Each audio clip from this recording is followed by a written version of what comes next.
옷.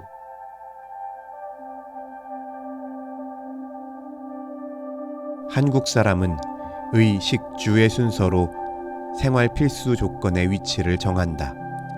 그러니까 옷이 제일의 관심거리라는 말이다.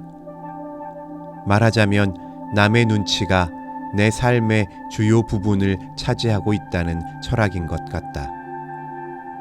먹는 거야 오막살이에서든 토굴 속에서든 제 식구끼리서만의 일이니 초라해도 무방하고, 집이란 거야 어디라고 가르쳐주지만 않으면 아무도 모를 것이 뻔하니 역시 무방하다. 그러나 옷은 나서기만 하면 당장 사람들의 눈에 뜨인다. 그러니 못 먹고 굴 속에 살아도 옷까지만은 바로 해야 한다는 것이 전해온 생활 철학인 것이다. 주체성이 약하다는 핀잔을 들어도 노상 억울하다고만은 못할 처지라 하겠다. 또 하나, 한국인은 까마득한 옛날부터 흰 옷을 입었다니 그만큼 더 많이 더러움을 탔을 것이므로 무엇보다도 옷에 대한 관심이 앞섰으리라고 생각할 수가 있다. 백색은 정결의 상징이니까 옷의 더러움에 신경이 과민했으리라는 추측도 억설은 아닐 것 같다. 그래서 의가 식과 주에 앞선 것일지도 모른다. 그런데 우리와 같은 줄거리인 몽고인, 만주인들이 다 물감 들인 옷을 입는데 하필 우리 한민족만이 흰 옷을 입은 까닭은 무엇일까? 물감이 없어서 그랬으리라고는 생각할 수가 없다. 문화면에서는 우리가 더 앞선 축이었기 때문이다.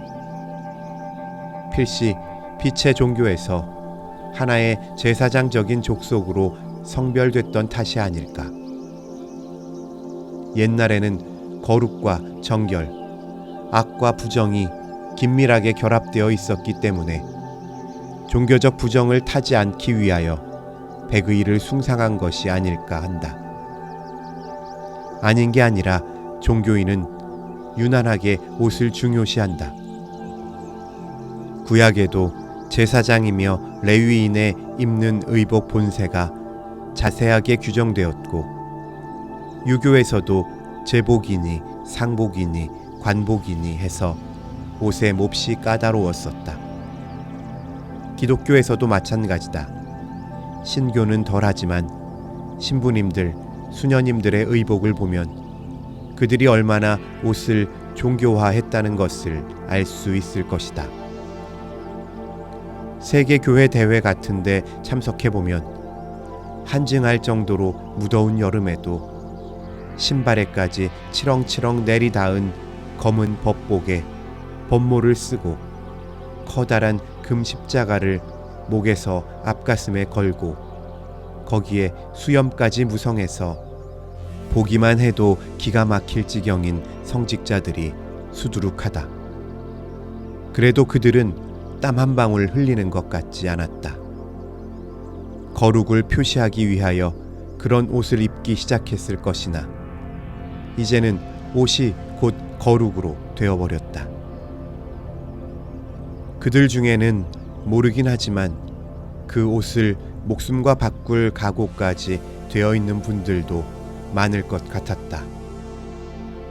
우리 목사들도 때로 가운을 입어 거룩을 꾸미지만 천주교나 히랍 정교에 비하면 아무것도 아니다.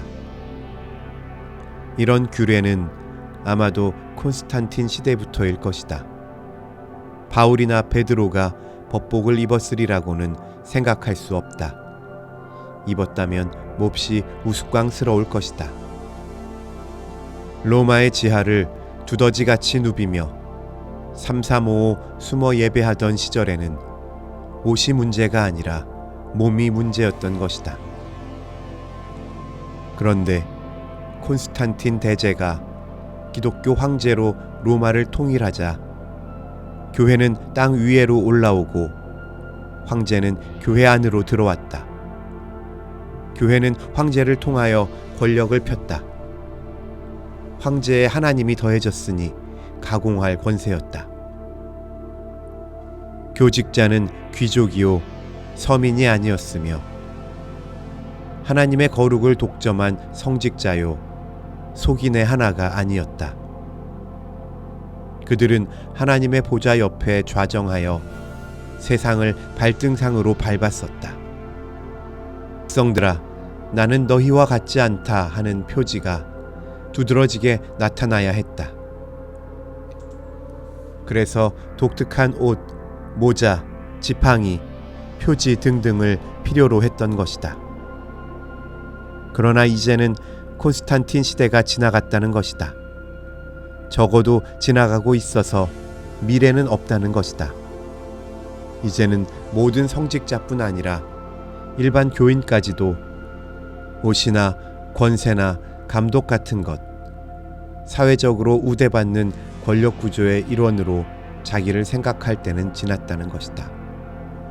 이제부터는 몸으로 산제사 드리는 생활, 종의 형상으로 봉사하는 길, 제자의 발을 씻어주시던 주님의 모습, 지극히 작은 자 하나에게 냉수 한 그릇이라도 대접하는 마음씨, 이런 몸으로 하는 일, 입었던 옷은 로마 병정들의 제비에 찢기고 알몸으로 속죄 제물 대신 주님의 십자가만이 미래를 지배할 것이라는 말이다.